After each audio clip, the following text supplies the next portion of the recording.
Dyma gyflwyno ffordd wych o rhwydweithio ac i ddatblygu beth rydych chi wedi ddysgu heddi. Treialon coffi ar hap. Mae'n llawer mwy na phaned o goffi.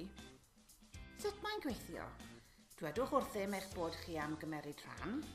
Byddwch yn cael eich neilltuo i drafod â rhywun ar hap.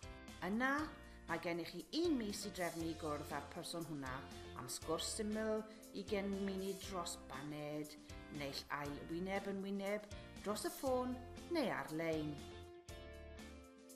Y mis nesaf, byddwn yn anfon enw rhywun newydd atoch chi. Mae mor hawdd â hynny. Gallech chi fod yn siarad ag aelod anweithredol o Fwrdd Iechyd, rheolwr gwasanaethau cyngor, prifweithredwr o wasanaeth golau glas, neu wirfoddolwr o trydydd sector.